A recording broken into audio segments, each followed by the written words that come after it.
Brothers, the gates have fallen. Warhammer is over. The world has ended. The ideological battle on the forefront of nerd gaming is over. They broke and the SJWs have won. They broke the gate, brothers. It is fucking crazy what they've done. They've made a Custodes a woman. And for that reason, I'm selling out. I'm selling all my models, Mikey. How about you? Yeah, I'm out. Listen, look, it happened to Marvel, it happened to Star Wars, and the last bastion has finally fallen. The last bastion of white male gaming. That's what someone on 4chan called it when they were criticizing me for my female Space Marine video. They're like, he's infiltrated the last bastion of white male gaming. I was like, fucking excuse me. I wanted to do a whole bit where we just do a whole like Wokehammer podcast thing, anti-woke, but because this is the first episode of a podcast that I plan to do more of, I have to be very careful about scaring everyone off, right? Because the chuds aren't going to like this if they've clicked on it accidentally. Hello, you're not going to like what we have to say, I assume. Bye. But also, if we just keep up this act for too long, which wasn't a very good act, I'm bad at acting. Like anyone who might be like, I thought Vince like was okay with this shit, as he comes in and I'm like, the wokes have won. The wokes. Oh man, I've started to unironically blame the wokes for things. I'm like, there's no milk in the fridge because of the woke. It's like the new thanks Obama meme, isn't it? Do you remember when people used to thank Obama for everything? So let's lay out what it is. What's happening, Mikey? Do you wanna go first? What's happening? Okay, so there is a Custodes Codex that is on pre-order right now, and in there they have short stories. They've expanded the lore of the Custodes like they do in every codex and every novel that they do. And one of them a Warhammer. Fuck. I can't remember her name though. What's the name? Fuck. You've got the book there, haven't you? Not Cadia. Look, I've come prepared. I'm going to read the excerpt, Mikey. I don't have it. Go for it. Right, Mikey's got a copy because he's actually a Games Workshop employee. Is that the correct term? I'm the intern. I'm the intern that wrote it. Oh, you're the one that's letting all the wokeness in. Right, okay. I'm rogue, baby. I gone rogue, baby. So, Custodian Calades Toravalia Kesh stood upon the bridge of the Cobra-class destroyer named Vigilant Flame. And then it goes on to say the warship belonged to the mighty battleship fleet Solar. It mentions the solar system, her watching everyone. She's got super high, cognitive function because she's a Custodes. And we'll go all into like the actual timeline, because the timeline's really funny. Because this showed up in like Spanish or something first, and everyone was like, it's got to be a mistranslation. Yeah, it's got to be. Yeah, because there's another review of Vox de Horus who did the break, really. He was like the first one to post about it. And then people went on to Guerrilla Miniature Games. Yes, that was the 9/11 for chuds. Right? That was like a second woke has hit the Games Workshop. Yeah, and then they're like, oh, it's blurry. It probably doesn't say she, it's a he, obviously. It's so blurry. And then it's like 1080p. Says the same thing it said from the start. Have you watched any of the reaction content? So have you watched any of the... Oh, I've watched... I was watching so much, I felt like my brain was going to fall out my ears. Yeah, at one point, I wasn't even... They're all selling the Warhammer. Yes. They're all selling up, by the way, just to make sure. Yeah. So, well, I'm hoping they'll set fire to it. Did you remember? So, if people don't know, classic. I'm getting ahead of myself. This is a podcast episode 1. If you listen to it on a Spotify platform, I've successfully uploaded it. That's great. The videos will be going out. I'll be doing it every 2 weekly. Mikey will probably be semi-regular because he's a friend of mine, but I'm going to invite loads of different people on and just get different perspectives from different parts of the hobby. Right, that's that amble out of the way. Something that I was hoping we'd see. So when they squatted, which is a whole topic that I want to do for an episode, maybe we'll do it. When they squatted the firstborn dreadnoughts, that guy set fire to his dreadnought. Did you see that? Oh yeah, I saw that one. I thought you were going to refer to the original when Warhammer Fantasy became Sigmar. The guy set fire to the Dark Elves. What, a whole army? Have you seen that? No. Have you not seen that? Oh, mate, it's hilarious. You need to watch it. You need to watch it now for context. Right. But he's like trying to set fire to it. There's boxes, there's plastic. It's not setting on fire very well because plastic is inherently not good for burning, like setting on fire. So he's there trying to light it with like lighter fluid or something, and it's like 30 minutes of him trying to melt it of his Dark Elves army, which then became Daughters of Cain, which most of the models that he burned are still playable today. I was going to say, do you reckon he regretted that when Daughters of Cain came in? Or now, with Old World, do you reckon he's like, oh now, yeah. They'd be worth an absolute bomb as well, some of those models. Fuck me. It's so good. So I was hoping we'd see that time round. That was the first one I've ever saw. Well, so how many of these are there? Because I've only seen the Firstborn. The Firstborn Dreadnought on fire to my bin or that's the original one. That's the. I feel like that was the first one. The trendsetter. This will be funny. The innovator in rage reaction videos. I would say so, yeah. Very innovative. So, yeah, he must have been the first one. Then the first one I saw the Dreadnought as well, which I thought was just a mistake of that one. But that might be it. I might be missing that context. It could be that it is a reference to a thing that because that's the thing. That's the problem with like mimetic and ironic comedy. Is that if someone's tuned into this, for example, and I did the very bad attempt at pretending to be angry about wokeisms, I don't know, and they haven't got any context, they don't understand like the context. They're like, this guy seems fucking weird. Like I did about the Dreadnought, right? But in reality, the Dreadnought might just be an ironic, like, I've got a Dreadnought spare, why not? You know? Right, anyway. That's quite funny because it's almost like most of 40k is like that. Because they're just like women Custodes who've been introduced multiple times in the past. They're angry at this one. You know? So. Yeah. Well, we're going to get to that as well. We're going to talk about whether this is new or not. Okay, so before we get into that, let's do some side amble-y... I can't say preamble ramble, because that's stealing from Miniac and Ninjon. So I've got to call it... Before we get going on the main topic, let's talk about other shit. So, firstly, what have you been doing hobbying?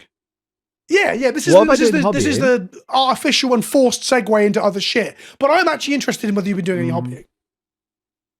So I've actually got rid of all my Warhammer. I've been playing other games, so I've actually been playing Warhammer Fantasy. Understandable. So yeah. You're so angry at Games Workshop, you sold out and bought into a different Games Workshop product. Bought the newest thing they released. Yeah, it's crazy. There won't be any wokeisms in this old world shit, will there? No, exactly. So I've been doing that. I went to a big tournament recently, the Manchester GT, and I took tank spam, which was great, good fun. Was that Ironstorm? 12. Yeah, Black Templar Ironstorm specifically with a librarian. Love to see it. I love the lobby. Right, so I don't think we get too much in the weeds of competitive play, but tell me why there's a librarian. Sorry, if you're listening to this or watching this, you're like, I don't care about comp play. Why are you doing this? You have to bear with us for like 2 minutes, okay? It's just why is there a librarian? What does it do? It's a tangent. So because the Phobos librarian, the guy in the cloak who's like doing mind powers with his sword, he can attach to infiltrator units, and they can't be targeted over 12 inches.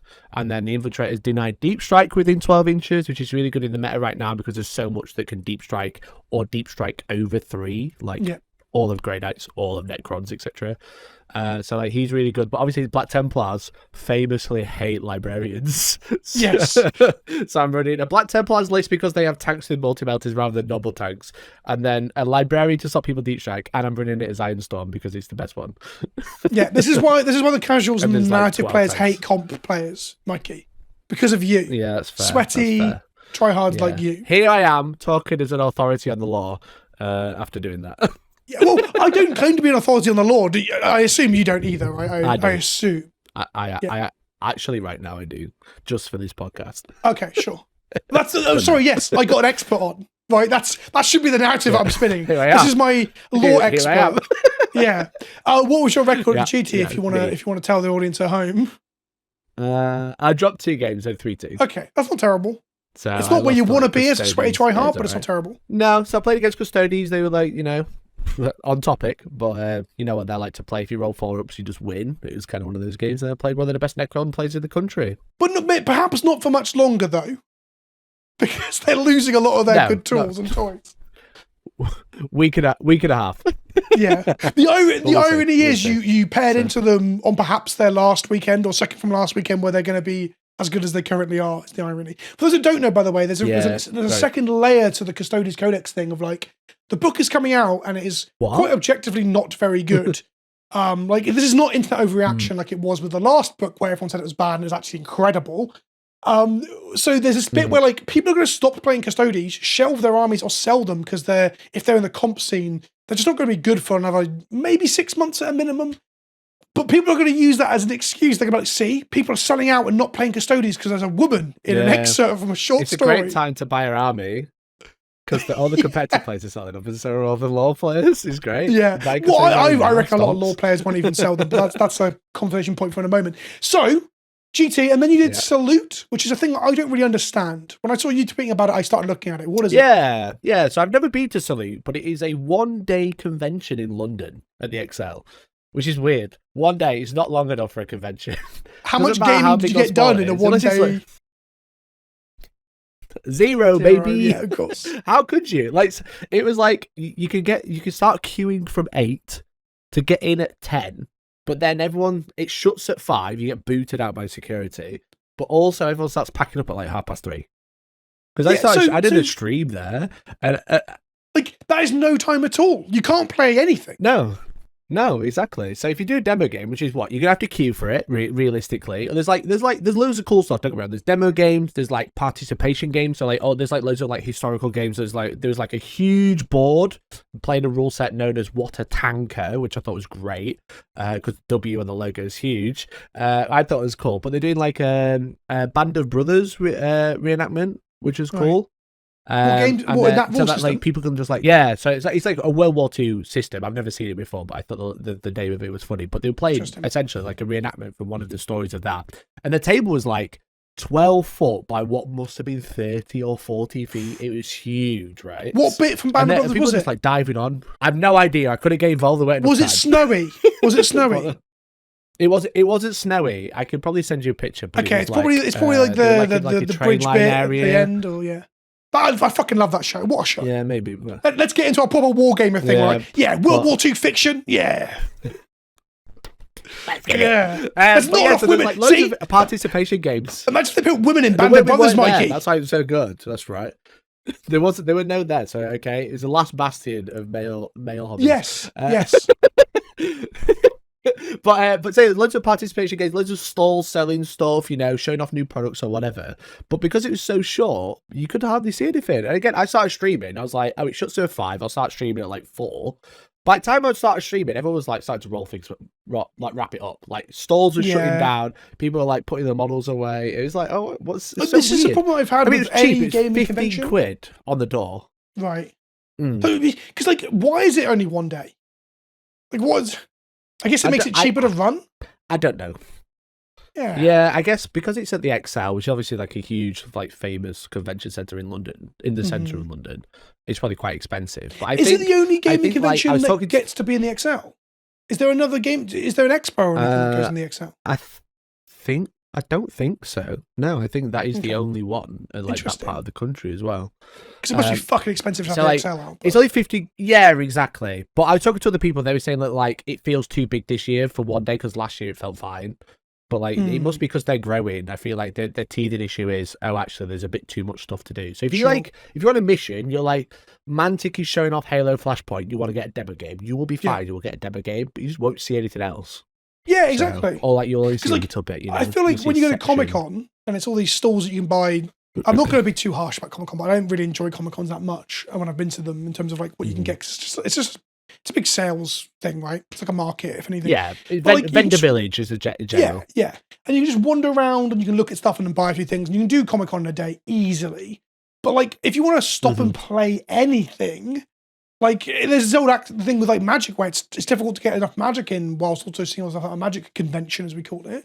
But when it comes to wargaming, like the average skirmish game is longer than a game of Magic. The average war game is like 3 times the length of a game of Magic. It's impossible to actually play anything, whether it be your once a year Necromunda game. Because when people go to Adepticon and take like their stuff to try and play Necromunda once a year, I'm like, but like if I travel to Adepticon across the Atlantic, how much gaming am I going to do? It's going to have to be more of a social and like, you know. Have you done Adepticon exactly. yet? Because that's all that. Because I've never been to Adepticon. No, I would really like to. I keep thinking about it. Well, it's in Milwaukee this year, isn't it? I'd probably. I know. How weird. They must be like be ready for expansion as well. Then they must be like bigger venue, less money. Let's get more people in. But yeah, if I went, I'd probably go and play like the singles event and then skip the team events over the weekend, so I can actually do the social bit, or vice versa. Yeah, because I feel like if you're gonna go that far, or even like to London, I felt like for me, obviously it's like 4-hour drive or something. If I'm, yeah, like, for getting people one at mega home game who and don't then know, leaving, I'm a bit Mikey's from the north. Yeah, I'm from the north, mate. I'm up Because the there. majority of my audience are American, is why I'm saying it. Although I say this, and the Warhammer side is a lot of Brits, right? But any of my American audience tuning in from over from Magic and stuff, who want to hear about Custodes, and now we're talking about Adepticon, sorry. But also, Mikey is like 4 hours north of me, which for Americans isn't very far, but for Brits is like, it might as well be a different world, like a different planet. Yeah, just remember, look, we built the roads, then invented cars, not the other way around. Okay. Yes. Look, and the last time I drove back from one of your events, because you're a TO and you hold events, right? The last time I drove back from one of your events, there was a crash on the M4 or whatever it was. I was incredibly hungover. I think it took me 6.5 or 7 hours to get home. It was an insane drive. Like I was meant to be home midday the next day to see my wife, and I was like, it's like dinner time. I was like, hi, I've been stuck on a motorway for like, it's grueling. And when I came back from filming with you, the same thing happened to me because the main motorway got shut down, so I had to go through all the back roads. It took me like 7 hours. It's like a regular thing though, because like going into the arse end of nowhere, which is our little, it's our quirky little thing of whenever we want to do anything with each other, some major motorway shuts down. Well, I think I'm just very unlucky with roads. It happens so much. Like, as a running joke, I send my wife pictures of traffic where I'm like, I thought I'd make it an hour to this thing, and now I'm in traffic. I was late to a GP once. I just got in for the first round, but I drove up in the morning to a Magic tournament, and I gave myself like 2 hours to get to Birmingham, or 2.5 hours to get to Birmingham, or wherever the fuck it was. No, I might give myself 3 hours, and I didn't. I got in just in time because of traffic. Because there was a crash. This is a bit morbid. Influencer privilege. What do you mean influencer privilege? An air ambulance landed next to the motorway, and I had to sit in traffic. Turning up late. God, them damn YouTubers. No, I got in just in time for the player meet, but you don't want to rush in, like run in and sit at your table, do you? You want to get there, say hello to people. Get a coffee. No. Yeah, I get you.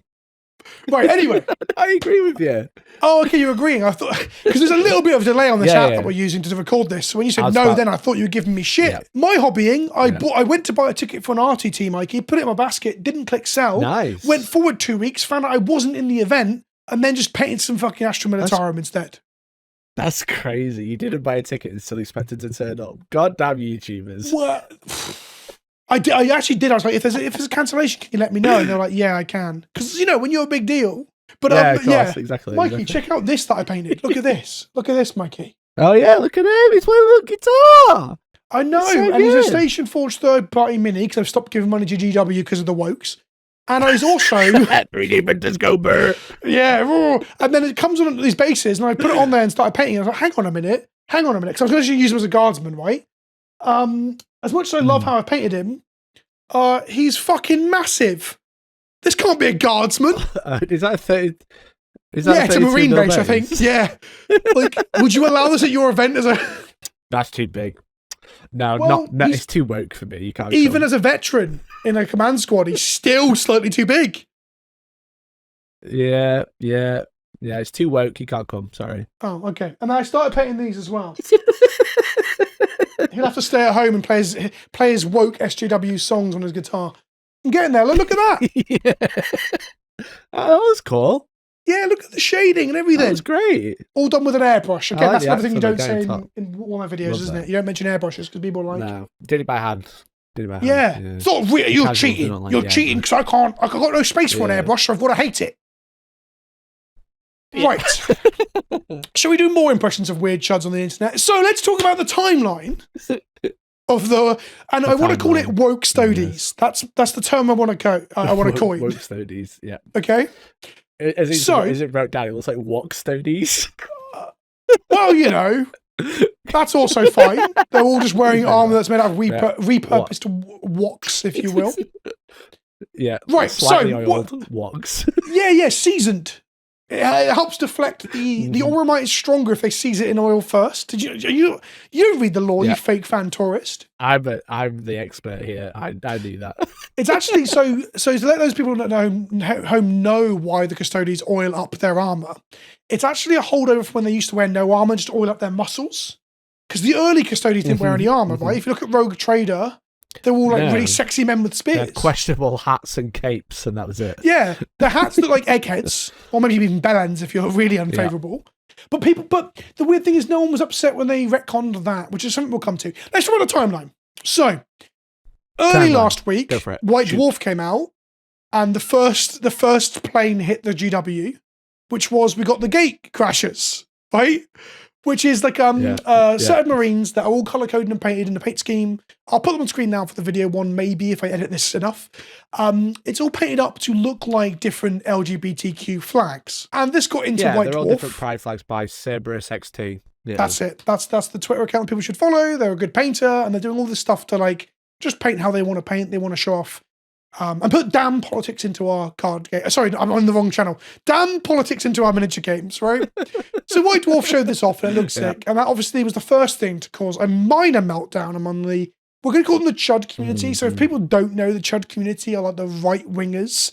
Or just the people who are angry at like the most minor amount of like politics in their game. In They're spite on of the them wrong playing. side of the culture war. Yeah, or they're the ones fighting the culture war. Because really I do believe that like I'm going to say this now. The lefty side of things, the progressive side of things, the LGBTQ adjacent side of things, or whatever you want to call them, they don't tend to be fighting a war. They're just trying to be like, we exist and we're accepting of other people. Yeah. Yeah. Meanwhile, other people are like, why is there politics in my game that started out as a satire of 1980s political Britain? Like, that's the other side of things, right? How could they? How could they?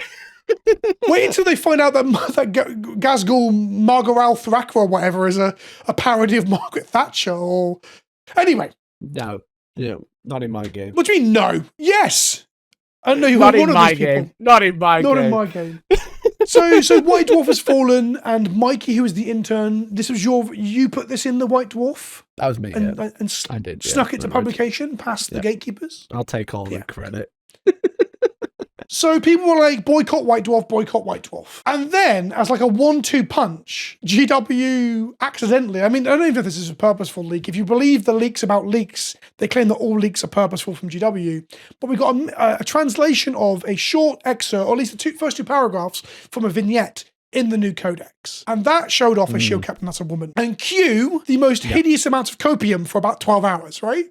Yeah, it's so funny. It's mistranslation, because it's from Spanish to English. It's like it's got to be he. Obviously, it's just ridiculous. Obviously, they don't believe them. It's just a leak. Yeah. Because did you know that Spanish is a little spoken language? There's not many people who can translate it because Spanish is so unusual. That has very clear. That has very clear male and feminine denunciations of something, right? Yeah. Well, no, don't forget, Mikey, that the people who are upset about the pronouns in the Spanish translation don't believe in pronouns. So when someone's like, actually, the Spanish language has clear pronouns, they're like, well, I don't believe in those. What? Not in pronouns. They weren't in my Bible. So, my other favourite part of the cope, I saw this in a reaction video where this guy was like, that's right, there's a female custodian, and he invites like 4 friends on to live react to the news. It is the most embarrassing video. I'm not going to name drop them. I think they're a right-wing crud. Yeah, I've seen it. Yeah, okay, you're aware of the one I'm thinking about. They invite them on, and one of them is like, oh, maybe it's just the word. Me, that's why. Oh, do you want to name them then? Fuck them. No, do you want to? No. Okay, we'll leave it out. They don't need free press. Exactly. I don't want people watching their fucking dog shit videos. Honestly, I try not to shit on other YouTubers, but this guy's got like 400 views per video, which is fine. Like, there's nothing wrong with having low video counts. But then he's got 8K views on any video that mentions wokeisms. Because he was going off on one about Aragorn being black in Magic a few months ago. When he obviously doesn't play Magic, he's just jumping on the culture war talking point. Anyway. Yeah. Grifting. Yeah, it's absolute grifting. It's absolute grifting. It's like, oh, maybe I'll get big if I copycat the people who are like, onboarding people into the far right through being upset about black people or women. Anyway, we'll get more into that in a moment. His friend is like, maybe it's just the word custodian. Maybe it's little c custodian. Like, it's actually a janitor or like a cleaner for the Custodes. So the Custodes Codex, maybe they're accidentally using the word custodian to mean someone who like tidies up after them. And even the main guy is like, I don't think so. Like, maybe you are huffing. No, because look, Look, if it's a woman, it's obviously just the cleaner, okay? Oh, yeah. It's not a real custodian with a capital C. Get back It's in the just kitchen, the woman you can shield merely captain. be silent or a cleaner, right? Yes. Fucking hell. You've seen the image macros, right? Of like, there's one that's going through the circles on the right wing side of things, which is like, oh, they should have kept all the women as sources of silence because that's what women should be. Silent, right? Have you seen that one? Yeah. Have you seen the other one that builds up to it and then goes, the reason that this is a metaphor for how Warhammer players perceive women is because Warhammer players have never seen a woman. Have you seen that one? Fuck, it's good. Yeah. I started playing. They claim it's escapism. They claim it's escapism, but they're doing the same thing in real life, hiding from women. Fuck.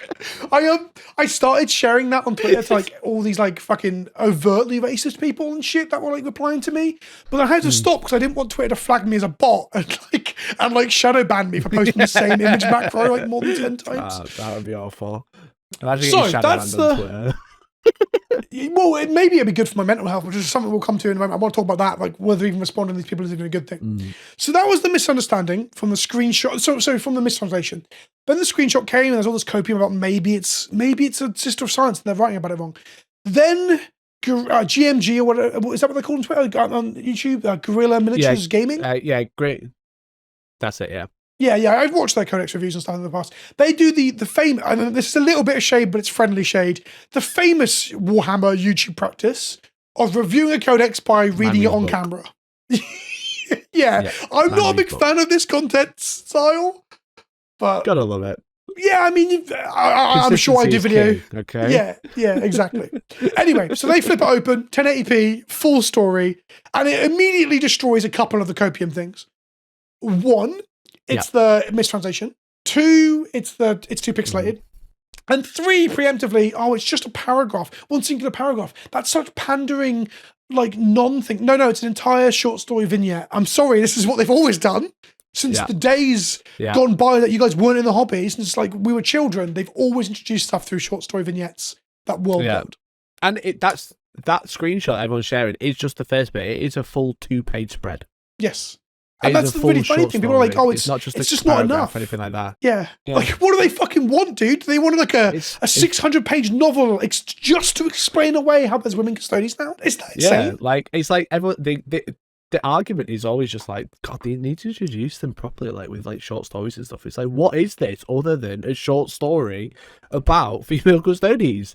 It's not the first time they've been mentioned, as we've already said, but the cope is, it's like, well, we want short stories to explain why they're there. It's like, well, here's a short story about saying what she's doing. You know if we unpack their argument a bit, because like, I want to try and like go into it with good faith that some people are caught up in this where they're buying into the bullshit, they're buying into the woke has got us, and then they hear some of this stuff and they may have not self-examined enough or examined the point enough to really understand that it's kind of shallow. So the idea that there needs to be a story explaining canonically why there's female custodians is this idea that we need a explicit hold your hand, explain why there is now this thing that there wasn't before, which suggests that we need that for like all canonical changes. We don't need a short story explaining that Belisarius Call has found the STC for the Rogal Dawn. We can just be like, this is a game where we want to expand it. Let's just say they were always there. And this happens for the Heresy. Every model and unit in the Heresy did not exist in the Heresy at some point or another. And we just softly hand wave away the idea that we didn't see them before because either A, that's how games work. We just want to introduce new stuff. Or B, we all agree that we can even make canonical reasons for it by saying that like the reporting in canon, the literature in canon, the stories that we read are all, parts of propaganda and similar, and thus are completely not comprehensive of the world that we are perceiving. Like, you can even explain it that way. But ultimately, you don't have to handhold explain shit. You can just have a short story that posits new information to expand the world without going, actually, this is the explicit reason why women are allowed. You don't need that because that's that's like artistically bankrupt. It's like, it's so shallow. Yeah. It's boring. It's just like, why do we need to explain away everything that exists in Warhammer? When it can just, just be there. You can have open stuff for mysteries. You can have open stuff that you introduce via an interesting short story, as opposed to once upon a time someone made the bureaucratic decision to open the process to women. Like, how is that even a remotely interesting story?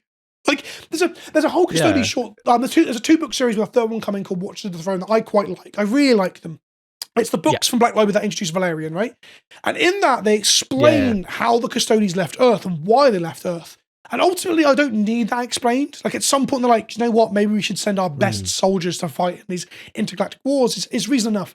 But they do expand on it in a really interesting way by talking about how the Custodes did not want to leave because of their guilt over the Emperor getting injured. And it's only when Cadia gets cracked in half and demons show up on Earth, they're like, oh, maybe it's time to go out into the stars and fight the war and stuff. Like, you can expand on reasons in an interesting way, but you don't have to. Otherwise, we just spend all our time explaining minor creative decisions, and it's just pointless. Yeah, if you could make it interesting, then that's probably a good thing to do. Because again, like there's the whole backstory of the fact that they feel guilty. That's why they've got oiled up and took their armor off. You know, walking around naked is because they're so ashamed, and the reason they're leaving is because of this, right?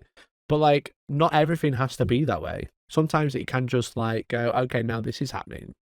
This is the thing. Like, it's like so the big lore update recently that I remember is the Makari. Do you remember when the Orc Codex dropped in 9th and we got one lore update for the Orcs? So we found out that Makari, tiny grot. Yeah.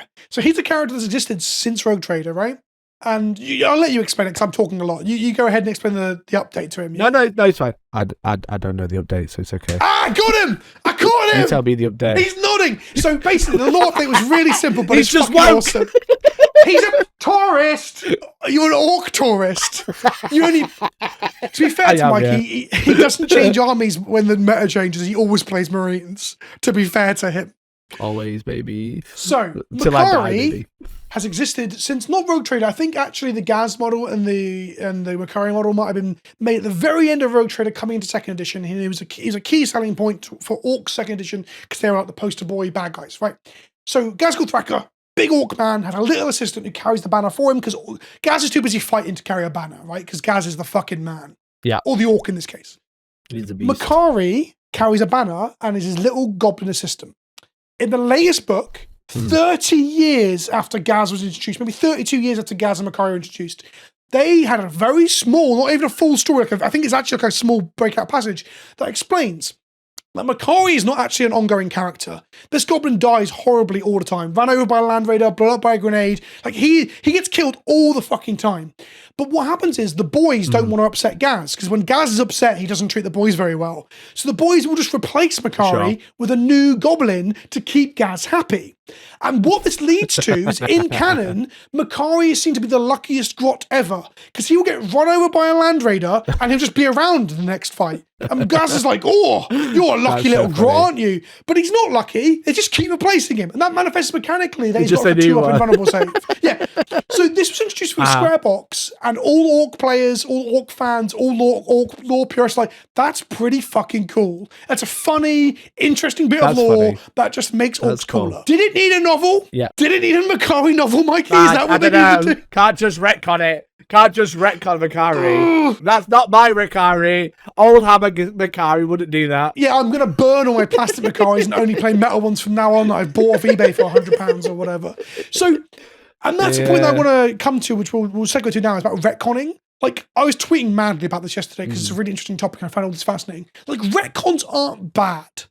Like, it is a dirty word, right? When someone says retcon, they really don't like it. Yeah, but it happens all the time to advance the story or expand the story that we've got, right? In every aspect of storytelling.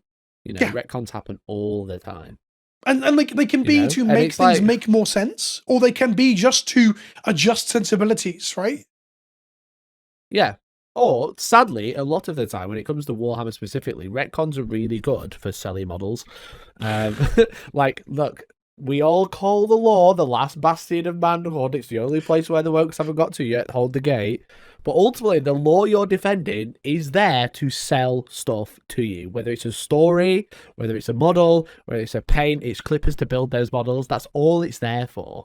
Whilst we enjoy it, don't get me wrong, I think the law is great. It's a wide thing, and it's really fascinating. It's really interesting. There's loads of mini stories within it. But all those mini stories are a big marketing platform for you to go buy some. So are you telling me that that Belisarius Call improving the Emperor's plans and introducing a whole new type of Marine was simply to sell me a whole new type of Marine? No, not that one, actually. Okay. No, of course it is. Of course it is. Buy Primaris. Stop using your 30-year-old models. Buy Primaris right now. Like, Primaris is probably the most egregious, artistically bankrupt retcon they've ever done. Or I say retcon, update to the lore that completely actually damages this bastion of lore. And I know some people were upset about Primaris. Go on, because you were playing when Primaris got introduced. I jumped into the hobby and was like, what the fuck are all these? Because it was relatively new when I jumped in. Yeah, like, everyone complained about the bad writing then. You know, everyone said it was like, oh, we can't, how could he improve on the Emperor's perfect gene scene or whatever, you know, and it's like his perfect plan, how could he improve? But ultimately, that was what it's about. Everybody already had Space Marines. They're expanding with, they're supposed to be like the basic army on the tabletop with the most basic models, and now they've got like Stalker tanks and Vanguard veterans, which are like crazy complex. And ultimately, they just wanted to just stop. You can't keep selling people the same thing. If you've been playing for 10 years, you've been playing for 15, you're going to have everything already. So what do? They reintroduce everything again, but different, you know? It's like the tactical phase, you know, which is like the design aesthetic of Primaris, because I think they wanted to just update the Marine line as well, because they were it was still trying to hold scale to the old. Yeah, they were trying to hold scale to the old stuff. And when they were first designed, because I spoke to Jez Goodwin around the time, because I was at Warhammer Fest, I was chatting to him about it, and he was like, we've just designed new Space Marines. Then they went, well, we could make them a new thing to sell as more people. And I was like, that's actually goated answer, you know, that's exactly what a big company who's publicly owned would do. They'd sell you stuff. That's crazy. But like, yeah, Mark 10 as a Primaris concept was designed to be the next Mark of Armor. But they were like, how do we sell this to every Space Marine player on the planet? Is we make it a new unit, because then everyone will want it. You know? This is the interesting thing. Like, they could have done that without the story change. They could have just been like, Guilliman is because Guilliman being back was all part of this whole thing, right? So Guilliman comes back and he reinstitutes the old heresy era tactics of, you're a squad and all of you carry a plasma gun, right? So that's what Primaris kind of do. They kind of they ape the heresy. For those of you that are new to this or are coming in for the woke studies laughs and don't know this shit, in the heresy era and the heresy game and the heresy literature, squads are bespoke and carry all the same gun. And then as you get to 10,000 years later, somewhere on the line, they changed how they start this function. And you have, like, for the most part, multifunctional teams that one guy's got a heavy weapon, one guy's got a melter. That's a tactical squad, the backbone of Marines, right? So they had an in-canon... cool concept, because it's supposed to... They made it to, like, rather than being like Brotherhood, they made it like each Space Marine is a one-man army, so each one could carry a heavy bolter or pick up a jump pack or whatever. Yeah. But I also think, like, from a thematic perspective, them doing that again with Primaris and going back the other way, kind of... It removes some of the specialness of that Brotherhood, we're a unified thing of the heresy. Because Brotherhood's like a key theme about betraying, like, you know, the people in kind. We use Brotherhood here because then the chuds can gotcha us. See, you said brother. You didn't say sibling. Oh, shut the fuck up. You know what I mean. So anyway, they had an easy in. Space Marines, that's why. Yeah, exactly. Well, you know? Wow, that's going to be one of our ending points. How soon is now? How soon is the female Space Marine?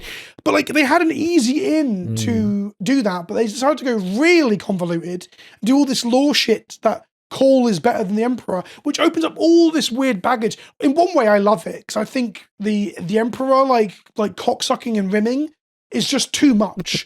Like, for all these macho men who don't like it is crazy that they're so into the Emperor as this, like, because he's basically a super duper war criminal, right? I don't think we should hold him on the pedestal of the hobby that we do. So to have Cole come along and be like, wow, he wasn't that good and I can do it with my little robot fingers, I actually quite like. But they didn't need to do that. They went really convoluted with how to make them work in canon. Because they could have just sold you new models. New models, new units would have still sold in some capacity. Yeah. And they sold and they wrote it to you. They handheld you. They did exactly the same thing that we said doesn't need to happen all the time. Is that the reason we have Primaris is because this robot designed them better and now everyone's getting introduced. So they're all shaking hands and they're like, oh, is he a baddie? Might be. Or is he? And like, again, like, explaining every step of the way. Well, that was we talked about which earlier is the way to do it, allegedly. Yeah. I would say that's the way to do it, allegedly, but it was shit and everyone hated it. But ultimately, exactly. Because, like, to go back to that example I said earlier about, like, making it interesting as to why the Custodes actually left Earth. Like, when it came to the Primaris project and that retcon, we're getting into the weeds about Primaris here. Sorry, everybody, but it kind of makes sense. With that, when there was that.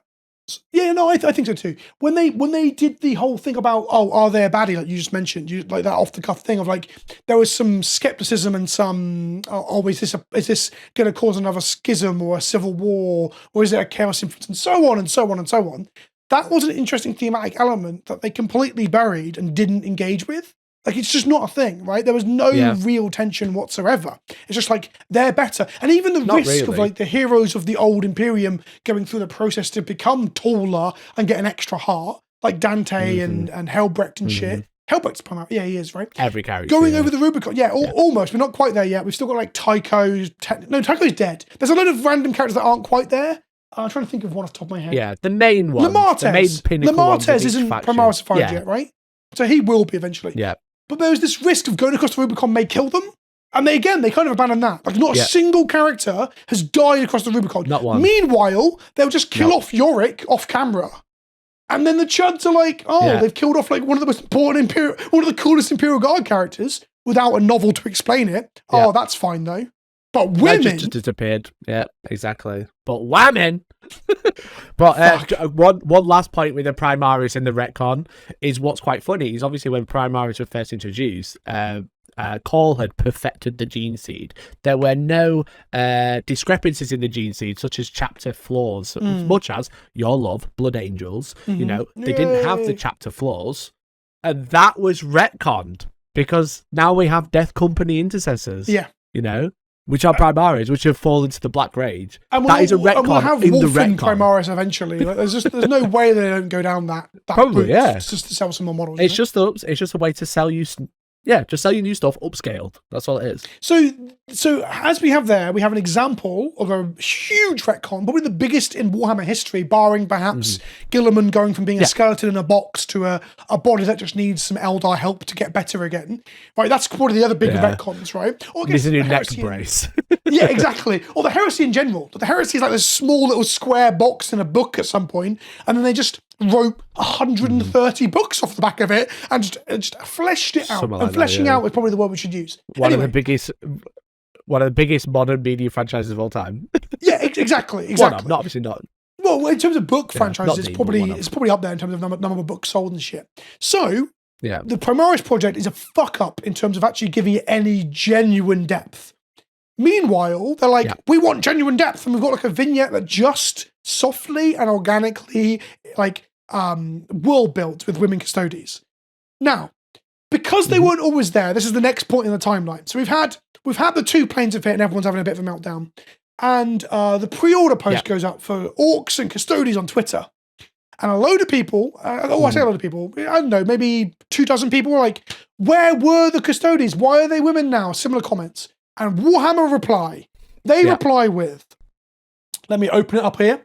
Since the first of the 10,000 were created, there's always been female custodians. And this tweet, which according to Elon Musk has got 1.8 million views as of this time yesterday, so it's like at 3 million now.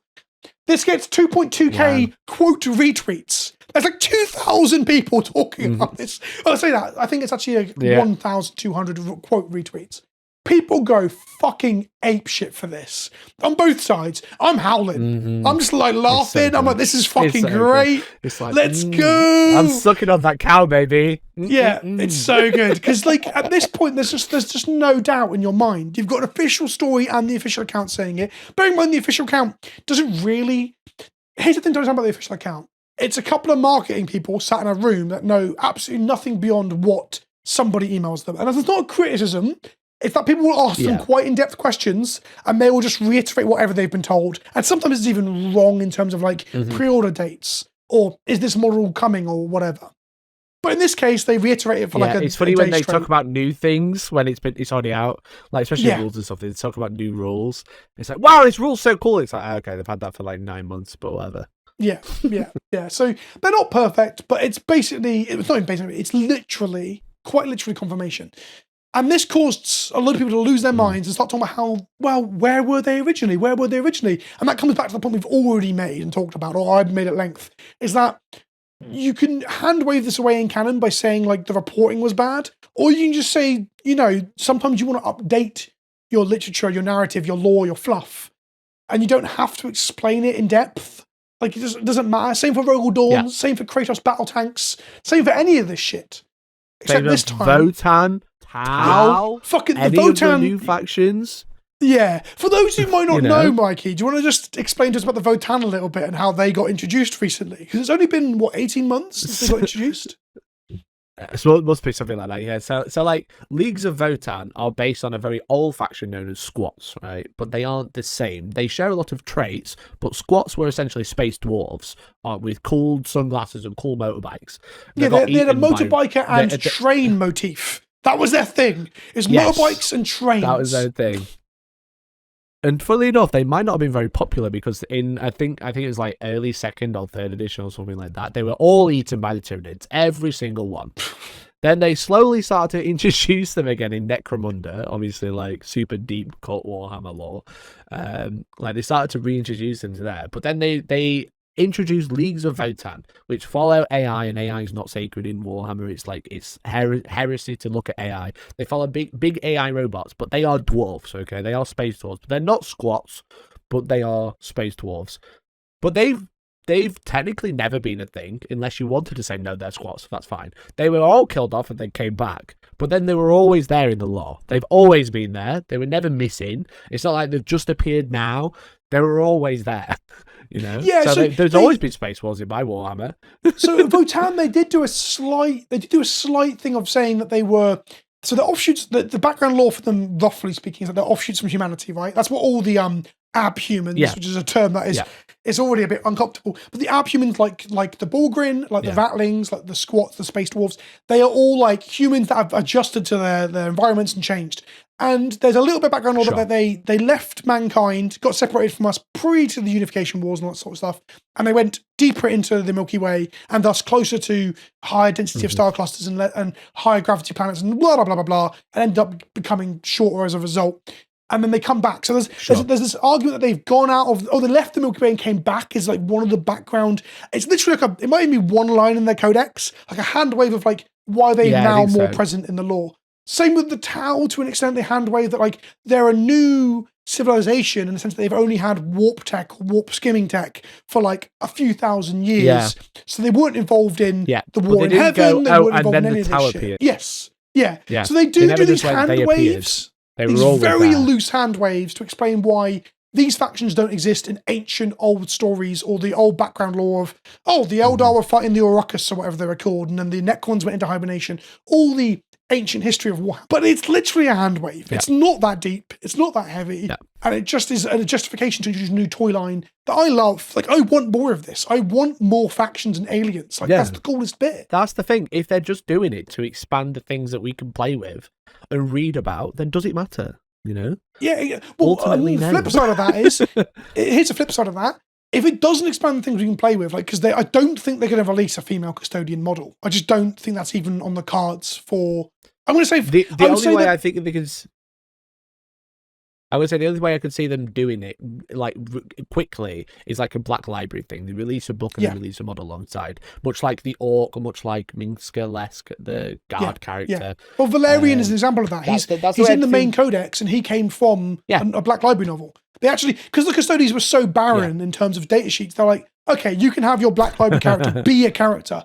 Meanwhile, Minsk or whatever her name is, oh God, I'm one of them now. She's a woman, so I don't care about what she's called. Minka-Lesk.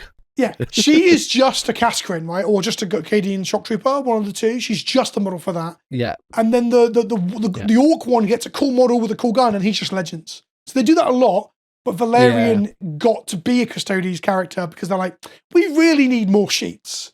So they could do that, but I've got a sneaking suspicion that they don't even want to commit to this wholesale. I could be wrong. We get this vignette. I think that's a positive thing. I don't think we'll get a Black Library book for a little while. Aaron Dembski-Bowden seems to be keen for female Custodes. That might sway it, because I assume he's got some sway with what he can write about. Because there's the big Reddit post with ADB, and he was talking about like the fact that he kind of wrote women Custodes already, like 5 years ago. Yeah, so it's Echoes. And for people who want to know, it's Echoes of Eternity. There's an excerpt. I'll go read it. Before that. Oh, before that? What's before that? I'm referring I'm referring to before that when they first started writing the Custodes lore background, like as like coming into the heresy, they were saying because they were like writing stuff for the new Custodes line to come out, because obviously it is relatively new in the past 7 years or so. That they kind of wrote in the fact that there was like male and female custodians, Right. but the IP boss as a whole said no, purely because they'd already made the custodian line and they're all blokes, so they were like, we don't want you to write about the women right now because they're all blokes already. I can send this over if you need to read it. No. So I've seen that. Sorry, I was confused about where that lays in the timeline of what Dembski Bowden has written. Right, I'm with you now. I'm with you. So I thought that obviously more recently, he's talked about Echoes of Eternity as of course, because that book is actually newish, right? Yeah. So the published. I have it open if you want it. I can read the first mention, the first official mention in the heresy of female Custodes. It's an excerpt from the point of view of Sanguinius. He says, figures clustered around the craft's landing legs, where the ship's great metal claws gripped the radiation-soaked dust of the wasteland. These men and women were plated in the same gold as the ship, rendered upon their bodies with painstaking artistry. My father's guardians, Sanguinius thought, and what a thought it was. Not only, and then it goes on to say that his dad doesn't actually need guardians. He did. So, is that excerpt not from Eternities? Where's that from? That is from Echoes of Eternity. Oh, that is it. Right, I'm on the same page now. Sorry, I've got my Dembski Bowden timelines confused. So. There's two separate references. He says one they were going to write it into the codex, but then he was told he wasn't allowed because they'd made them because of the model line they'd already made. Yep. And then the one I've just read is 2022, a Horus Heresy book talking about women also being clad in gold. I wonder what gold they're talking about. It's probably the same gold that all Custodes wear because they're both stood next to each other. So there's two interesting points that I want to like pull out of this. So the first one, which is the older reference, because that makes sense now, because I think the Reddit thread is older than Eternities, because Eternities is like a Siege of Terror book, so it's like the last couple of years, yeah. So Eternities 2022, the Reddit thread was like 6 years ago. Yeah. So the model line for Custodes first appeared in plastic, or at all was Burning a Prospero, right, the box set. So that's like 2016, I think. So we're looking at like, what's that, 8 around or so that years? Time, It was... Yeah, it was 8th edition 40k for like gaming player timeline. It's 8th edition they were first introduced into 40k. Oh, was that 8th, not 7th? And they came just after. I think they came out in 7th, but they were like probably introduced in 8th. My apologies. Yeah, I'm just remembering they had my apologies because they had the line come out in 8th, but the squad was playable in 7th edition. The Custody Guard squad. Yeah. They could build it built as a shield captain, a banner, and 3 dudes as one. So obviously, I wasn't playing then. For people who want to know back. So back in the day, so people know, especially any chuds that have got this far, I played as a kid, came back during COVID. So when I mentioned earlier that I'm new to the hobby, you can pretend that makes me less valid if you want. But I can guarantee I've probably painted more models than you. If you want to do like real braggadocio shit, I've probably painted more models than like 99% of the hobby, because I have a bit of an obsessive compulsive problem with certain things. Anyway, second point. So you were playing in 7th. I always find this fascinating. So quickly as a tangent, explain to me, how were the Custodes playable? Were they like an agent of the Imperium? So Custodes were so in 7th edition, like the way you built armies was really strange. But they essentially got their own detachment, which was one Custody squad. So basically everything was built on detachments, much like it used to be. But the way you built detachments was very, very in stone, 1 HQ, 2 troops. And then they started adding as it should be. Didn't have that, so they just went. Yeah, right. That was it. The Combined Arms Detachment, and that's what Games Workshop rules writers like Mr. Cruddy still refer to armies. If it's not competitive, it's a Combined Arms army. Okay, they still use this terminology, even though it's been dead in the water for like 7 years. But yeah, so they started just like randomly adding different types of detachments to play units. So they added like super heavy detachment to bring knights and stuff, and then Gulliman was a super heavy, so he dropped into there as well. But I'm pretty sure that Custodes were a single data sheet, a single unit. It was a shield captain, a banner, and 3 dudes in one squad, because they came in a box of 5, or they came in a set of 5, because it was obviously in this big board game. And then they just went, this is a detachment on its own. There you go. Go shove it into any army you want. Any army. Doesn't matter what faction. You can put it in Tyranid army if you want to. Just put it's the classic shit. You can play an Eldar Knight in any army. Yeah, those are times. So Fucking that was hell. the first introduction of Custodes onto the tabletop, and then again, my timeline was slightly messed up. 8th edition is when they first got the range. It's like not just the unit; they got Trajan, they got everything else. They They got several the Space plastic Marine kits in a book, Contemptors, right? the Space Marine tanks. Yeah. And Sisters of Silence were the same. They came out in the same box set with it was like 1 unit of Guard, 1 unit of Sister of Silence, and an an rest Arrowman came out and some Heresy era Mark IIIs or whatever. That was like the box set. Yeah. Oh, and maybe some Bjorn the Fell-Handed and Mark III. Yeah. Oh shit! There's Space. Oh, because it's the actual Burning of Prospero. Okay, which for context, everybody is when the Custodes and the Space Wolves went and fucked up the Thousand Suns, and those two books are banging. Anyway, so that's a good tangent that I wanted to know about. Thank you. This is why you're here, Mikey. To tell me about old competitive shit that I find fascinating. That people at home. Expert. He was sweating it in the 7th edition trenches. So, Dembski Bowden wanted to do female Custodes, but the interesting point is that the law and the canon was explicitly dictated by the product they had ready to ship out. Like the artistry, the themes, the flavor, everything was neutered and removed from one of the most celebrated Warhammer fucking novelists and person who was in charge of expanding this universe. He got vetoed by a dude who sat with a load of plastic sprues getting put into boxes in China or whatever. Like, he's like, absolutely not. Yeah. I've got stuff to sell and I want it. It's exactly the same as you said about Primaris. They're like, actually, let's change that canonical idea. Fuck that. We need to sell this stuff. So that's the first point that I thought was interesting. Yeah, because there probably would have been outrage if there was women Custodes introduced then and then no models for them. It'd be like, where are the models for the women? Absolutely. Well, so very true. I also think that if they custodified women at the beginning, there'd be less problems now, like they did with the Age of Sigmar launching with Sigmar Marines being male and female did wonders for just getting all these dickheads to just not get involved with the game, right? AOS doesn't have these problems. And I think the benefit of AOS being so new, it's kind of like not got really like the old Hammer grog, for lack of a better term, the old Hammer grognard in there to like be like, well, it wasn't always like this. It used to be like this. Where Age of Sigmar is new. It's like 7 years. Oh, maybe no, 2015, so like nearly 9 years old. Well, Age of Sigmar is almost as new as Custodes themselves. Hammer, yeah, they're both like the same sort of timeline almost. Yeah. Like it's crazy. So next interesting point. The other thing about the Eternity extract, I'd seen this extract before any of this controversy had happened a little while back and thought it was interesting because people were arguing it made female Custodes, but I always read it as that it was just referencing Sisters of Silence and Custodes because they both wear golden armor, right? So I've always felt like that excerpt was... They do. It's vague enough, but also from the perspective of like where GW are at, I'm just like, that's probably Sisters of Silence, that's fine. And if people are wondering what the context of the excerpt is to try and again unpack any intent there. It's a flashback to Sanguinius first being brought into the fold of the... Actually, no, maybe it's not a flashback. I'm not going to say that because I could be wrong. Either way, I'm not convinced it wasn't just Sisters of Silence and Custodes. But, I mean, it doesn't really matter too much, but I find it... I just want to be upfront and honest when we're discussing and arguing these points about where things might not be. Like, I don't want to use that as an arguing point if I'm like, well, it's probably just Sisters of Silence. No, it's open to interpretation, which I agree with. And the thing is then you're arguing, do Sisters of Silence wear the same gold as Custodes? Potentially, especially when you paint them. But lore-wise, I can't say I know. I don't know.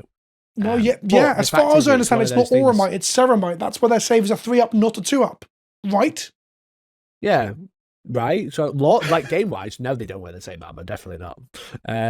So, but that's the thing. It's kind of like it's open to interpretation, which makes it an interesting story. You could be like, oh, it's Sisters of Silence, and then you can read it back and be like, oh, maybe they were referring to Custodes all along. And that makes it like, oh, I never thought about it that way. Because it can be read both ways, which it makes it interesting, in my opinion. I would argue in some circumstances when it comes to literature. I've got a degree in English, by the way. I'm a failed English teacher. But I do think that sometimes being clear on story details so that someone can paint an accurate picture of what's going on. So interpretation is good. But in circumstances where like, who are those women? I really would like to know who those women are. Unless it's an interesting mystery that we can make some conjecture on. I'm not sure if I like the lack of clarity in this specific instance, but that's not me saying I don't want female Custodes. I'm just saying I don't know if it's the valid talking point that people are making it out to be. Similar to how, okay, here's one for you, Mikey. Someone showed a picture of all the Custodes stuff being sold out on GW's website and went, oh yeah, I'm sure GW will struggle to sell their miniatures. And I'm like, I get the point you're making, but the reality is that GW can't keep anything in fucking stock. Yeah. Like the actual reality is that they can't fucking produce enough stuff because they make too much shit, which is an entire podcast that I want to do, as I spoke to you about. It's not saying that they're selling out because of the demand. It's that they're trying to make everything look like it's in high demand by making too much shit and not making enough of it. And by too much shit, I mean too much of a range. Yeah, exactly. So again, I don't want to posit this stuff as defense. As well. There is lots of like silly arguments you could argue with them and like that. Because I posted one on Twitter the other day, which is like the 1 day graph of the stock price, you know, which is a famous one. Whenever there's outrage, especially on Saturday and Sundays, people like to post the stock price, even though the stock market's not open Saturday and Sunday, but that's okay. And then it is a bit of a silly argument. I appreciate where they're coming from. Yeah. On both sides, you know, they try to say, look, well, the stock price is down, but you know, it's not open but this today, is not so me both siding it, by the today. way. This is just me trying to self-examine my own stance and being like, well, let's be honest, that doesn't really excuse this shit, you know? Yeah. But again, for this reference, from my point of view, like, again, if they were like, would you say the Sisters of Silence are the guardians of the Emperor?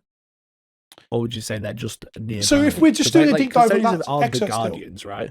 Yeah, so they aren't referred to as guardians. Just like me, from my point of view, maybe I'm like not reading it the same way because I don't have the full knowledge either, you know.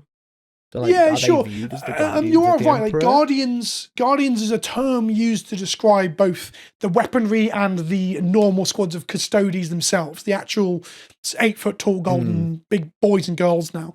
They're called guardians, absolutely. Yeah. But also like the combined units, as they're meant to be a lot more combined than the tabletop game suggests, because Sisters of Silence are often useless by comparison to what they are in the lore. Where in the lore they're like a vital part of fighting warp entities and psychers, right? Because they're so good at nullifying their abilities. Yeah, sure. So the Talons of the Emperor, which is the combined forces of the Sisters and the Custodes, which is always an interesting idea. They are combined, the Guardians, because the Emperor took these Null Maidens and took these super soldiers and put them together to create like a combined force. So I still see Sisters as a guardian when they're combined with of the Emperor when combined with the Custodes themselves. But that said, the heresy they kind of work a bit differently. The only other argument I saw with that, if that was, because I spoke about this a little bit with like my Discord and stuff like that as well about this excerpt. If they were the Null Maidens there, wouldn't Sanguinius be a bit weirded out by them because he's obviously that is true. That is a good point himself. If not like quite that overtly like, haha, I'm a librarian or I'm a psyker or whatever. But he's obviously like quite connected with the warp. So if they were Null Maidens, he'd be like, maybe at least have a headache. They might mention. Okay, that is a very. That is a very good point I hadn't considered because, again, for the context of people who are not just to keep arguing that same sentence, but I think with all that extra, but I think that's valid. I think that's valid. I'm asking for the information I'm missing, but yeah. So for those at home that don't know what the fuck Mikey's talking about, and I said Null Maidens too. I've used a term that I haven't explained. Yeah. Go on, you're on about your 5D chess big brain. He's rebelling now. I caught him out on Macari and now he's vindicated for coming up with a point that I hadn't thought about. That's good though. So the Null Maidens. Close to Space Marines, that's why. so the Null Maidens, they are, I think the term is void or null, both are probably used. They don't have a warp signature. They aren't psychically attached to the warp like all living beings are. And thus they make people uncomfortable. Human beings perceiving someone who is a null is uncomfortable and it makes you feel unease and unwell. And then if you're psychically attuned, if you're more powerful or more connected to the warp, like Sanguinius is very strongly, all the Primarchs are, but Sanguinius has like foresight and all these elements that make him like... People don't know, Primarchs have superpowers. Primarchs are just an internet canon of superheroes with weird powers. Sanguinius is very pretty, he can fly, and he fight good because he can see the future a little bit. They're kind of like his powers, right? He would... have some sort of effect from the Null Maidens, although I can't recall ever reading in the Heresy about a Primarch encountering one, because even in like the Burning of Prospero, Magnus is nowhere. Well, Magnus isn't even affected by them, to be fair. Here's a counterpoint.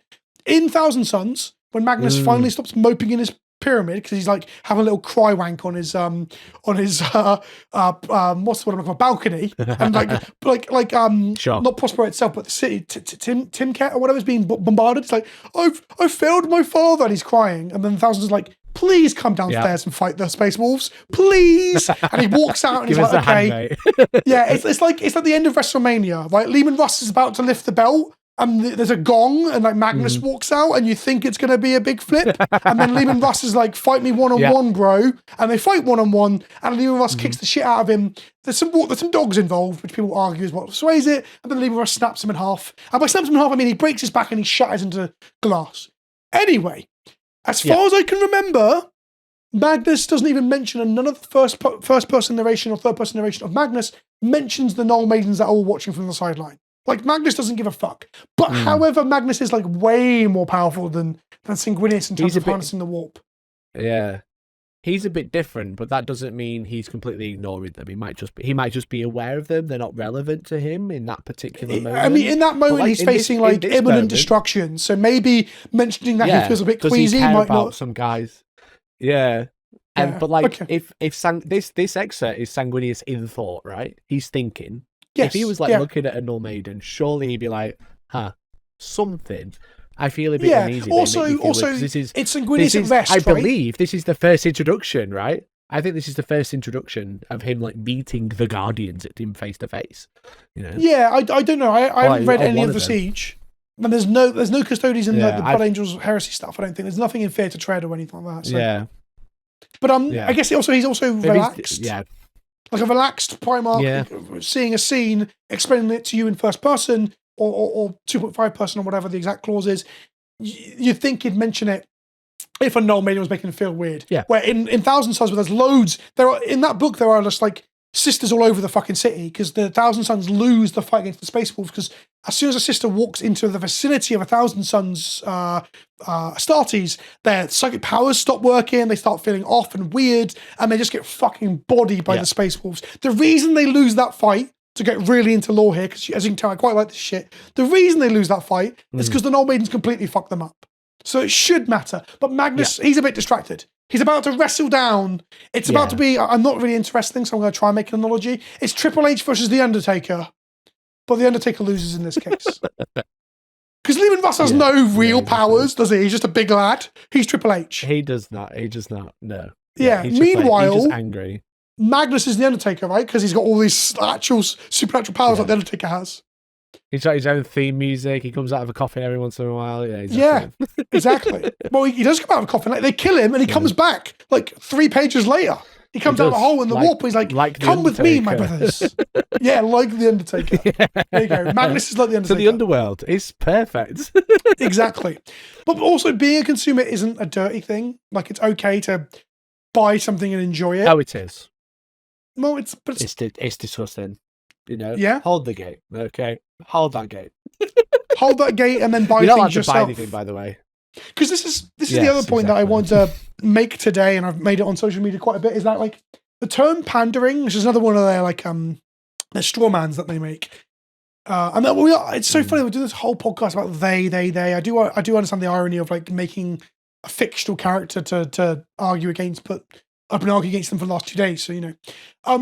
The pandering thing is weird because I believe that like having a natural progression towards including like women in the super soldier programs of like games and stuff like that, it's just a natural progression of the game representing the societies on which it both commentates and also appeals to. Meanwhile, avoiding introducing women or any other minority for that matter, because this is a thing we've had before with like, you know, Arch and all those fucking scumbags commentating on like Black Space Marines and shit. Avoiding introducing that stuff is pandering. That's pandering. Like avoiding expressing like the full gamut of human. Pandering to the chud. Yeah. Pandering to the people who are just hateful. Yeah, that's the real pandering. Like, but so there's a question to you. Yeah. Do you think this will actually affect sales in any like noticeable way? In a noticeable way, no. I think people will spit their dummy out. I think they'll screenshot that they've cancelled their Warhammer Plus, even though it's going to last for the next year or whatever. It's still got like 9 months left of the time. But at the end of the day, I think it is all for show. You know what I mean? Yeah. It's all a big thing. I think in like a month, if that, they'll all back between, oh, did you watch the latest animation? Oh yeah, I love that. I think a lot of people will pretend to leave and just won't. Because you know it's like a that's the most dramatic way of looking at it when it's not a reality. It's just like a fake stance they're making because they feel like there's been a transgression. Yeah, and I think there's a lot of camaraderie in that. I think where it's like, well, he's cancelled, so I'll cancel and screenshot it as well. Mm. And ultimately, I think like overall net sales, it'll be just a drop in the ocean because I do honestly believe it's the terminally online silent minority who are angry. Well, you know, that's an interesting point about outside of. Go on. Sorry, go on. Oh, go on. I'll come to this in a minute. I was going to say like outside of like. Oh God! The connection's gone wonky. Yeah, we're you good. Go first. No, you go first, mate. We're gonna have this now. It's part of the podcast. Where we say, no, you. Okay, cool, no, you. Cool. No, I insist. I insist. I think like we're both British. Got to be polite. I'm talking over you now to extend the joke. People listening are like, this is fucking dreadful, and I'm like, I'm finding it kind of funny. Wait, it is over to you. Carry on. The online people. The online people really care. The people who are on Twitter all day. They've got blue check marks or whatever. I hate to make a generalization, but they care. Well, people outside probably don't care, you know?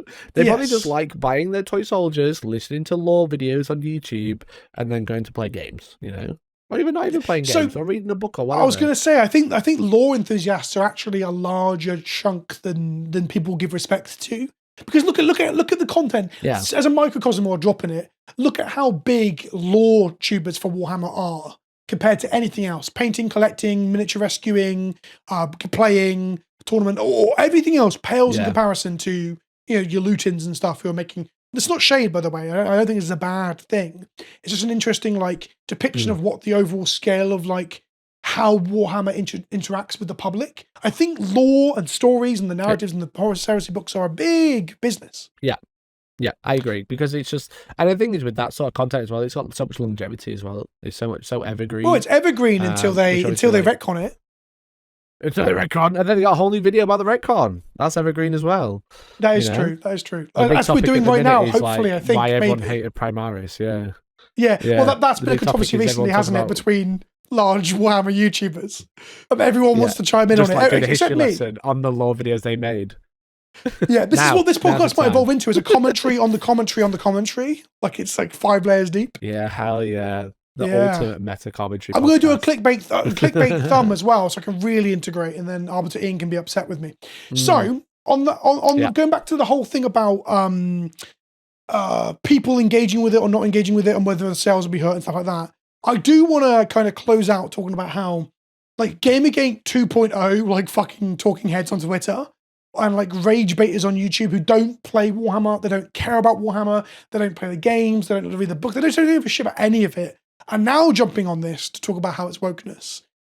And that's an interesting point for me, because I feel like that's where it gets to be something that matters, because it becomes another talking point in a way that, I'm going to jump straight to the extreme language and then explain myself. It radicalizes your normies, right? So you got somebody who they will not jump in on something that has an ism at the end of it. So when your arch Warhammer, and I'm going to say his name again, does a 48-minute video discussing whether or not an Ultramarine can be a black person, right?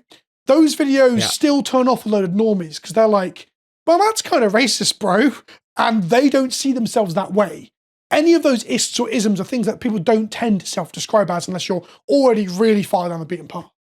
But your average normie who just plays a bit, is looking for the new Space Marine game and then gets into this via the YouTube video recommended to them and so on, they're more likely to buy into this idea, this concept of, oh wow, the thing I like is being slightly eroded by pandering and soft language like that. If you pander to this thing, oh, I don't like pandering. Oh, it's a retcon. Oh, I don't like retcons. All these words that have got negative connotations to them. But the average consumer of both media, content, or even buying into Warhammer shit, they're not going to be like, oh, fuck, I better not say I don't like pandering because that makes me look bad. But if they say, oh, actually, I'm a misogynist, they're not going to admit to that idea, right?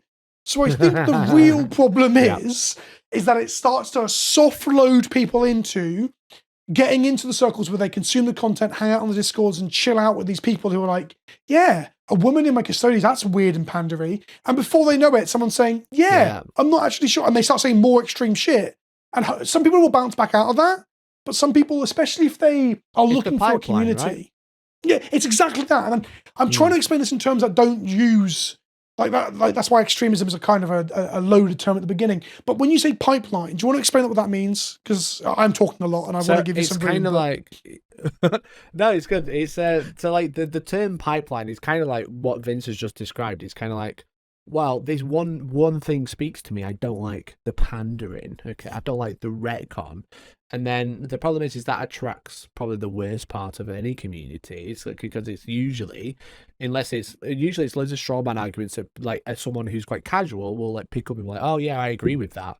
And then you start getting deeper and deeper into it. You get more and more videos recommended, because that's just how algorithms work. The more you watch something, the more you're going to be recommended something, until they're going, oh well, I don't like women in my game, like my models. That's so annoying. I find it so frustrating. It's just like, it just feels really shoehorned in. And as well, we'll be like, well, I don't like the pandering. I don't like this. And yeah, I agree. I don't like that either. And then it's like, I don't like, and then extreme terms. Not going to repeat any. Well, there's a soft point between those two where you go with the soft stuff that unloads you, like pandering, and then you've got like some extreme, like just racist term, right? Where most people bounce off that shit now, because as a society we get better with this stuff in theory. There's arguments that we don't, but and then in between those two, my dogs are super into this too. In between those two, there is jokes, right? So you get unloaded with your pandering. You get told, oh, it's all right, you can feel this way. The way you feel, which is normally disenfranchised with like just generally the world, because the world is a harsh place and getting worse. It's okay to feel frustrated. Here's an output for your frustration. It's these people that we're pandering to. And then someone goes, oh, look, they're saying you can't make jokes about X and Y, but jokes are just jokes, dude. And then they say a joke that is irreverently edgy to the point of just not being cool, like dropping a slur in something or making a racial stereotype. And they go, oh, no, I'm not the ism or the ist, though. I'm just making the joke, and jokes are cool, right? Jokes are cool. It's just a joke, bro. Yeah. We've all watched South Park. It's just a joke, bro. I'm like, yeah. And then you get to, like, then you detach the irony from the joke, and you start moving into actually saying weird shit that then people might listen to or be more perceptive to. I'm not saying everyone is fucking stupid to like buy into shit, but the point is we all get softly unloaded into stuff, whether it be just accepting how music streaming works now, or accepting how, like, just simple things in our lives we get softly unloaded to. So it's people who are looking for some sort of sense of community and they get stuck in the pipeline, like you said. Yeah, they get desensitized to it because it was just a joke. Now it's not, Yeah. And then that leads to either it can be a real steep pipeline to like the real bad shit, or you just stuck in the middle where you get in with these crowds. That sounds like I'm a fucking father talking about kids, but I'm not trying to talk that way. But you get stuck in a group where they're like, you don't need to be accepting of other people, dude. You may have never spoken to a trans person in your life, and you don't need to, because we don't need to pander to them. We don't need to politicize our hobby by allowing those people in our spaces. And you just get stuck in this like fucking this fucking, what's the word I'm looking for? Echo chamber of bullshit, where you don't even meet other people from other walks of life. And I'm always scared that when I dunk on people, and this is the point I'm coming to, long-winded to ask how you feel about this. I spend time dunking on people and give people shit. Does that just push them further away? If there is a pipe and I am here and we're chatting and they're like, I don't like pandering, dude. And I'm like, it's not pandering, you fucking idiot. And they slide. They're like, oh, fuck this guy. And they slide down the pipeline to jokes about minorities or whatever. And they're like, see, these guys get me. They won't tell me that this joke's not okay. And you're like, oh, fuck, I've lost him. And as an influencer, to some extent, well, no matter how big you are on that scale of influencer, like I still feel like a relatively small one, I want to influence people not to fall into fucking echo chambers of like dodgy shit. I want people to come out and meet other people in these spaces and basically have like an inclusive environment. And I feel like I'm not doing that when I'm just telling someone they're being a fucking idiot online, because that doesn't fix anything, right? Do you see where I'm coming from? No, it's like a really awkward spot to be in. Yeah. Yeah, I feel like I'm probably the worst person to ask because I'm very similar. Because I'm just a bit of a... We are in an echo chamber right now, Mikey. I've invited you on because we align, right? We are.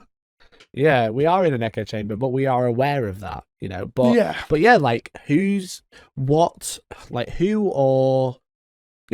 responsibility is it to kind of drag people out of the pipeline? Is it us, the influencers? Is it the people in their close lives? Because like ultimately, if we go, they say something dumb, and we say you're a stupid idiot, go away. Where do they go? They go the opposite direction to the people who don't call them stupid idiots. What they're saying is idiotic. Yeah, absolutely. But Warhammer has this idiocy like really at the forefront, and a load of creators that are like either complicit or explicitly allowing it. And it's really funny when you compare it to Magic. 'Cause Magic's done really well at just fucking. Well, I say really well. There's an argument that like I said, it puts people in these environments and they don't get any better. But like Magic Twitter, Magic Reddit, all of it is so progressive that they get pushed out. And there's like a subreddit called Free Magic, which is just like a cesspit of like transphobia and bullshit. And all the libertarians there going, well, free speech is allowed here. And even the libertarians are like, dude, you can't just drop slurs. And the other guy's like, try and stop me. It's allowed here. It's like, what is that? But so Magic has kind of cordoned off its online communities into that space. Warhammer's is just more spread and enrooted in everything. And it's a problem to an extent. But again, it doesn't. So here's my next question to you.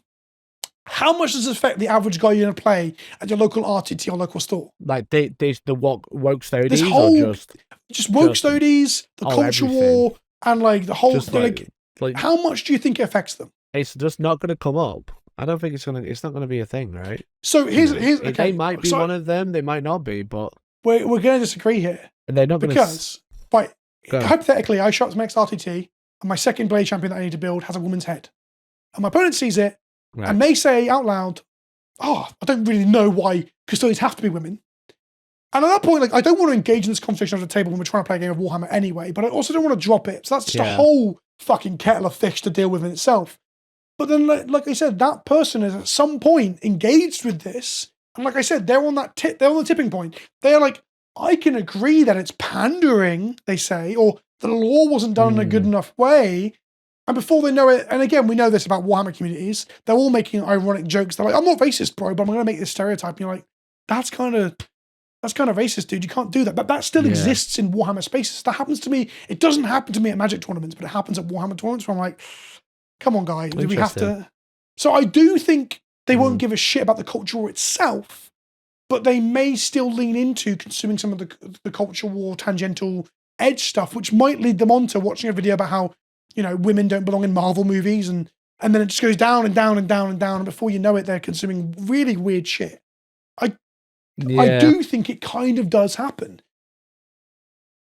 Do you think it's because of the nature of the setting? Because obviously, Magic is completely different.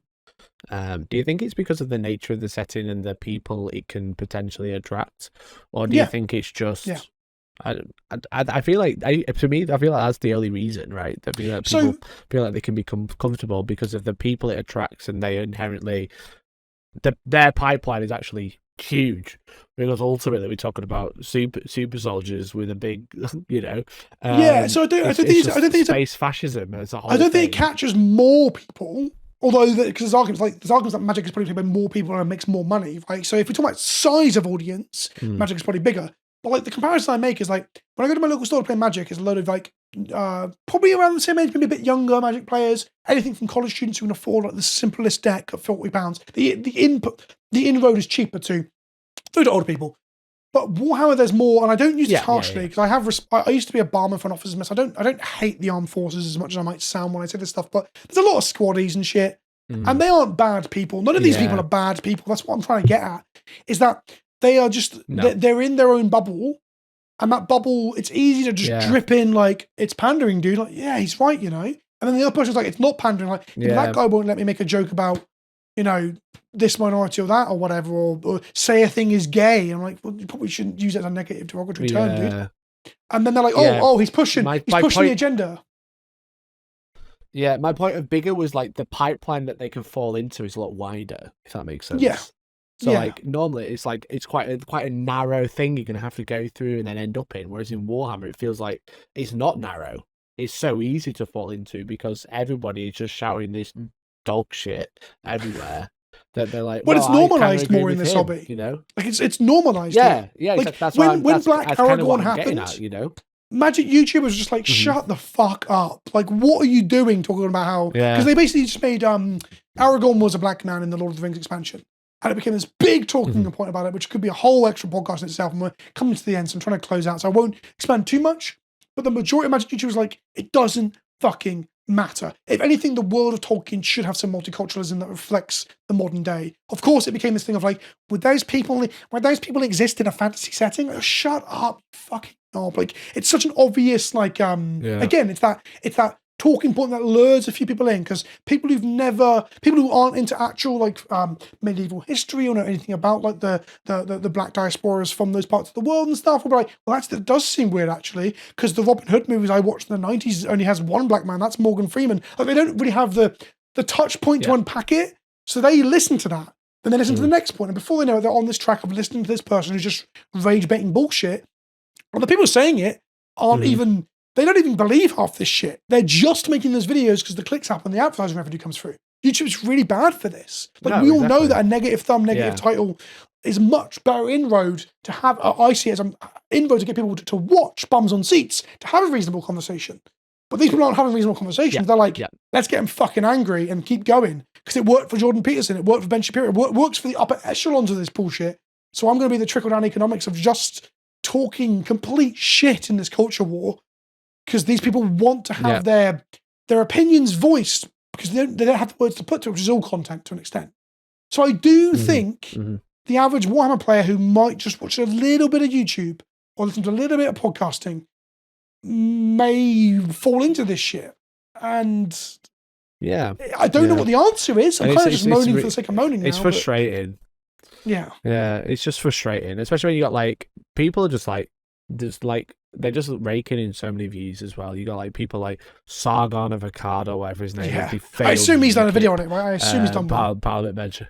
Yeah, he put a video out yesterday. The fall of Warhammer 40,000 is in the thumbnail. So funny. And then you got like Shadversity as well. He's shouting about it, and it's just like they are just like big right-wing talking heads, and it's just like they're the ones talking, like they're the ones leading people in, and it's just so sad to watch. And then obviously you got like Arch, who's like just cringe and just disgusting humans. We're saying he's become the leader of right Warhammer, because not Warhammer. I guess we close out on explaining. So we said Arch 3 times now. So for people who are unfamiliar, Wizards, I'm jumping into the other niche. Games Workshop ceased and desisted him being called Arch Warhammer because he was saying all this dumb shit about fucking. The Black Space Marine is the one that I keep coming back to because I remember when the Fallen Sun book cover came out, and he said a lot. He's done so many dumb shit. He made a whole video about the Ogre Kingdom's Noblars, full chesting the N word with hard R about how the Noblars are slaves, just like X. Very bad. Very bad. That's just 2 examples he's directly done. No, of course not. Right, but it was going to say for a good few years. Because there's to go back to something we talked very early when I watched one of the reactionary videos about this, and this guy called on his friends. There's 2 really funny points that I didn't mention earlier. One of them says, "This is R-worded," he says, and then follows up with the sentence, "That's the YouTube-friendly version." So he's not just thinking, "I can't say this fucking slur." He's just like, I'm not going to say it because you're on YouTube right now. Same dude, moments later, says, I feel like a certain individual in 1920s Austria in a car getting shot and starting a conflict. He's talking about like Franz Ferdinand getting shot in the World War I starting. I'm like, how do you feel like that person? How does that metaphor even work? Like it's a metaphor you're trying to, but how are you patient zero of this war that you're pretending exists when you're not the one? It's just brain What rot. The fuck are you talking about? Yeah, it's just because we haven't laughed at the chuds enough. Because I've really got into some introspection about what can we do, like how does this tie into the wider like fucking making even just normies complicit in like bullshit. And that's originally when I approached you, was like we can just laugh about it for an hour and a half, and now I've bummed you out. Conversation we've had. Yeah, this made me sad. Just like, why does this happen? You know, maybe I shouldn't keep laughing at people on Twitter, even though it's very enjoyable. I think dunking on the ringleaders is good to an extent, although it does give them the press for the people who don't agree with you to then find them. So there's that argument too. It's fucking complicated, and maybe one day I'll have a definitive feeling about it, but we're in the midst of it. I've always felt this way about Magic, and this is the most I've seen about Warhammer, because even during the female Marines video that I did like a year or 2 ago, which got like I got a death threat and I got called all sorts of weird slurs on 4chan and stuff. Like, even then, I kind of just like brushed past it, but standard now because it's shit. Yeah, exactly. But the Femstodes thing is so wild that like gamergators and right wing talkers who don't like Warhammer are reporting on it, and like friends of mine in the Magic community are going, well, what the fuck is going? Like, it's weird that it's actually leaving the Warhammer circle, and that's probably why it's made me reflect on it more. It has exploded a little bit. Yeah, it has exploded quite a lot. You see tweets from both sides just raking in like views and likes like crazy in just a matter of hours, and it's just like wild how it and part of me wants to commentate on it because it is the current thing. I'm completely and utterly aware that I'm doing this. This episode was meant to be us talking about removing model lines and having too much product and too many releases. That was what I pitched to you, wasn't it? Yeah. And I started working on that, and I was like, actually, no, I want to talk about this. So I appreciate that I'm doing the same thing. They made a really cool Sigma model, so we can't talk about that now. Cool Sigma model. Well, removing entire factions and then making one model doesn't make it okay. But we will talk about that in another episode. But I guess the point I'll end on is like, I'm aware we're doing this, that we're clicking for views. Someone's not going to get to this point, and they're going to quote me earlier and then comment down below saying, well, you're just doing it. Yes, but I also fundamentally believe ideologically, which is not a dirty word, everyone's got ideologies.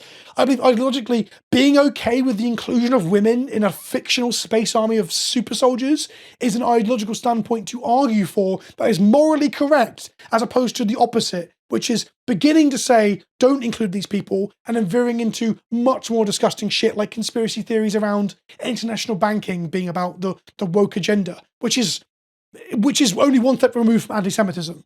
Like, that's something I'm not going to unpack today, but that might be a future video if this shit carries on.